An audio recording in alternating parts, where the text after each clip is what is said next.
En 1994, le Rwanda bascule dans l'une des périodes les plus sombres de son histoire. En seulement 100 jours, un pays déjà fragilisé par des décennies de tensions, de méfiance et de division plonge dans une violence qui marquera le monde entier. Pour comprendre ces 100 jours, il faut revenir au climat qui régnait au Rwanda au début des années 90. Le pays sortait d'une guerre civile. Les accords d'Arusha avaient été signés pour tenter de réconcilier le gouvernement et le Front patriotique rwandais, composé en grande partie de Tutsis exilés. Sur le papier, ces accords représentaient une chance réelle de paix. Mais dans les coulisses, certains groupes extrémistes s'y opposaient farouchement.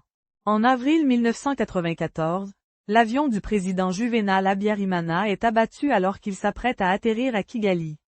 Cet événement devient l'étincelle qui fait exploser une situation déjà instable. En quelques heures, des barrages sont installés et des listes de personnes à arrêter ou à éliminer circulent. La propagande, diffusée depuis des mois à la radio, se transforme en appel direct à la violence. Le pays sombre dans le chaos. Les voisins se méfient les uns des autres, des familles entières sont séparées, et la peur devient une réalité quotidienne. Dans ce climat, les institutions s'effondrent. La police, l'armée et même certains responsables locaux participent aux violences. Les lieux qui devraient protéger deviennent des pièges. Beaucoup cherchent refuge dans des écoles, des églises ou des bâtiments publics, croyant y trouver un peu de sécurité. Mais ces endroits se transforment souvent en scènes de tragédie. Les appels à l'aide venant de l'extérieur restent sans réponse immédiate. Le monde observe, choqué, mais réagit trop lentement. Les organisations humanitaires tentent de sauver des vies, mais leurs moyens sont limités face à l'ampleur de la catastrophe. Pendant ce temps, le Front patriotique rwandais avance. Son objectif est d'arrêter les massacres et de reprendre le contrôle du pays. Les combats se multiplient, ajoutant une dimension militaire à une crise déjà profondément humaine. À mesure que les jours passent, le Rwanda se vide, se divise et s'effondre. Les routes sont bloquées, les communications coupées, et la vie quotidienne disparaît.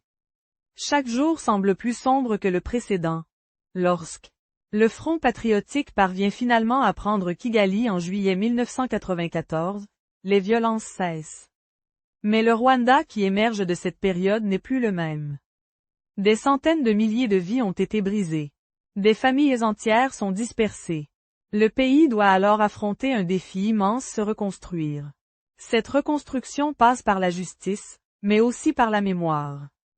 Des tribunaux locaux, les Gakaka, sont créés pour permettre aux communautés de faire face aux crimes commis. Le Rwanda choisit de regarder son passé en face, non pour raviver la haine, mais pour éviter que de telles horreurs ne se reproduisent. Les 100 jours de 1994 rappellent à quel point une société fragile peut basculer rapidement lorsque la peur, la propagande et la division s'installent. Il rappelle aussi la force de ceux qui, malgré tout, ont survécu, reconstruit et transformé leur pays. L'histoire de 1994 n'est pas seulement une tragédie. C'est aussi un rappel de la nécessité du dialogue, de la vigilance et de la paix. Abonnez-vous pour de nouvelles chroniques tous les mercredis à 18 h.